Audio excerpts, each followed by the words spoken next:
I am here with UFC lightweight Nikolas Motta, supposed to fight. Well, he was supposed to fight Ignacio Bahamondes in a few weeks at UFC 287. He was forced to pull out of the fight. So, what happened?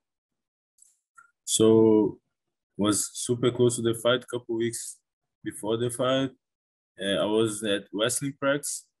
Then when you're doing live and doing fighting, I went to a guy. I went to live with a guy, and some Olympic Russian guy was just teaching us some technique that was like a, a takedown that was like really tight and close to the opponent, and almost like lifting the guy high and slamming the guy on the ground.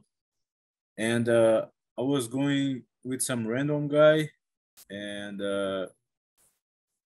I don't know what happened. If he was like a very stiff type of guy.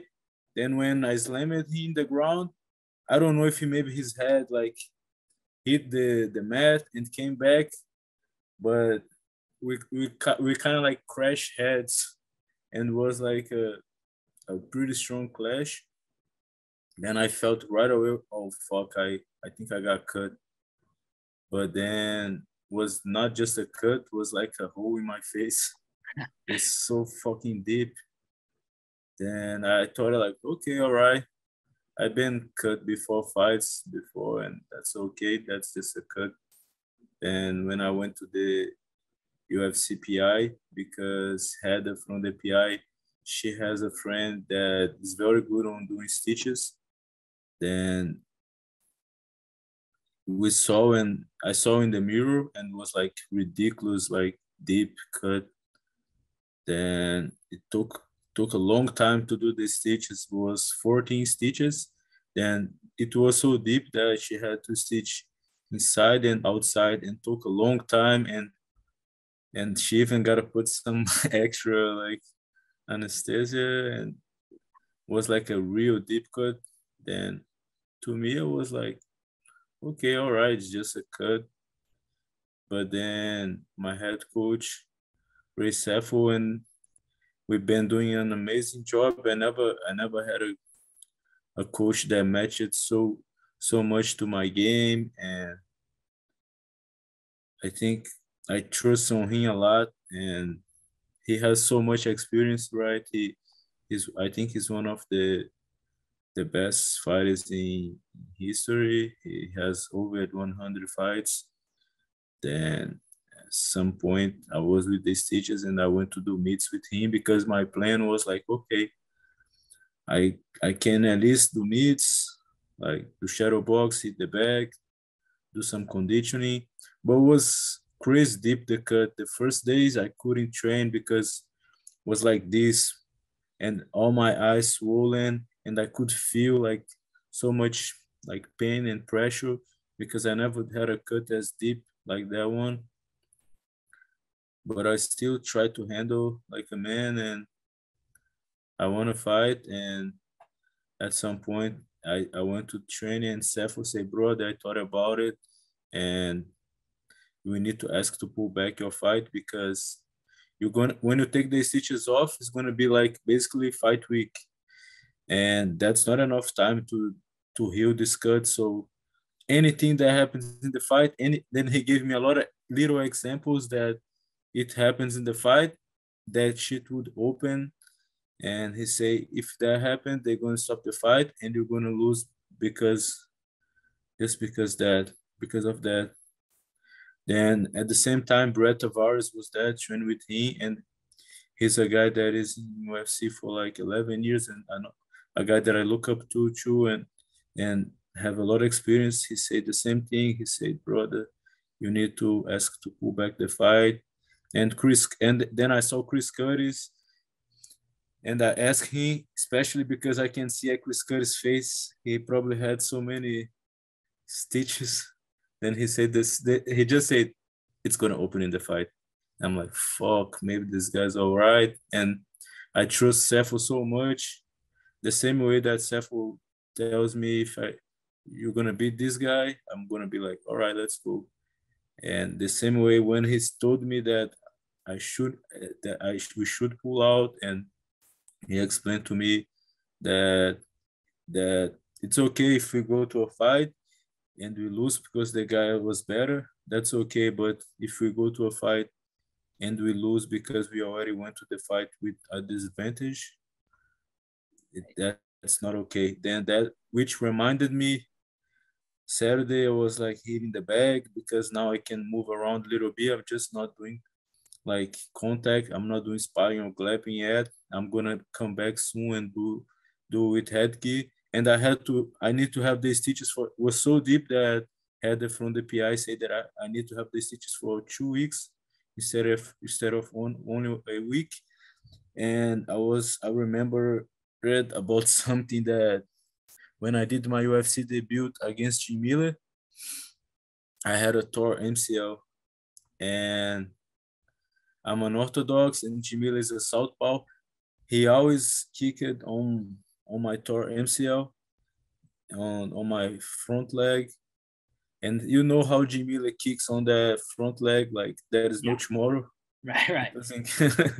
Then I could see, if you watch my fight against Miller, a lot of times when I was about to attack, he would kick me in the leg and I would lose all my balance because that's how I felt when I tore my MCL. If someone kicked me there, I would lose all my balance and almost fell in the ground. Right. So that was a lesson for me that I'm not supposed to be fighting with injuries like that. Yeah. So you're a tough guy. You say you just fought with injuries.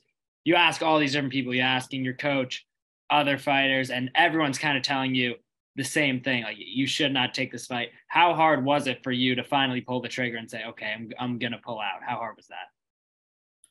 Yeah, I say, okay, coach. I didn't even say, I was still always trying to find a way to still fight. Then I think Seth will call my manager, Jason House. And then I saw my email. I didn't know that we had pull out. I just saw on my email, UFC sent me an email because when you say that, when you pull out for injury, they send like an email like about your contract and everything. Okay, gotcha. So in general, it's a few weeks removed, or I guess a few days only removed from the injury. Now I can still see you have the stitches.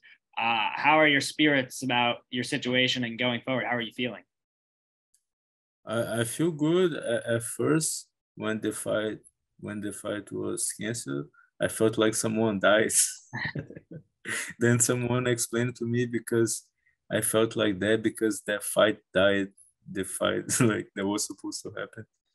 Then we asked UFC to pull out the fight and keep me and Ignacio fighting. But I think it's because the pay-per-view card, they need a certain amount of fights in the card. They say that the matchmaker say that he can't postpone the fight, but he's gonna give me another day to fight. So all I can do is control what I can control. That is staying ready, stay in shape. I didn't stop training. I just couldn't do like grappling or sparring. I was doing always meets, conditioning and pads, and I'm taking my stitches off in 2 days. Then I'm gonna start doing grappling again and maybe sparring with the headgear, and hopefully I can get a fight in like I think that in May they probably gonna try to book me for June or July. But if someone needs if they need a replacement on May, I'm gonna do my best to be always ready now. Yep.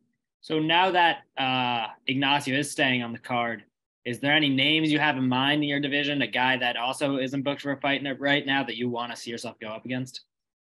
There is a couple guys that I want to fight, but I can't name right now. Okay. Well, I mean, I'm glad to hear you're still in good spirits. I'm glad to see you're healing. I saw the picture on your Instagram. And also I trust on UFC and the matchmaker because they know I'm an exciting fighter, and they know how to match because just like they match me and Ignacio, we both have 13 wins and 9 knockouts. And another thing, if we think about too, that for sure that cut would be opened because even I've been training a lot of wrestling, and Jake Shields is my jiu-jitsu head coach. We train go for takedowns too and use my jiu-jitsu. But who I'm trying to like look all my fights, I always like to stand up and bang and look for knockouts. And I think if we can be honest, like probably me and Ignacio, he's a guy that likes this to do the same thing. So that fight probably would be like 3 rounds of like they say a banger. Yeah. Yeah, we're both Yes. trying to knock each other out all the rounds, and for sure that cut would open. Yeah, I mean, a guy with your style is definitely not the type of guy that should be going into fights with cuts over his eye. So I know it was hard, but I really think you did make the right decision, and I'm looking forward to seeing you fight again. So thanks so much, and I hope you get well soon. Thanks, brother, and thanks to giving me some space to explain what happened because I'm not a quitter and I'm not a pussy. I love to fight, and I'm just doing the right thing and listen to Sefo because I trust on him. And I came to UFC to be a winner. I don't want to make mistakes like I did on my UFC debut, and I wanna do big things in the future. Awesome. I think big things are in your future. Thanks so much, man. Thanks for that. Bye.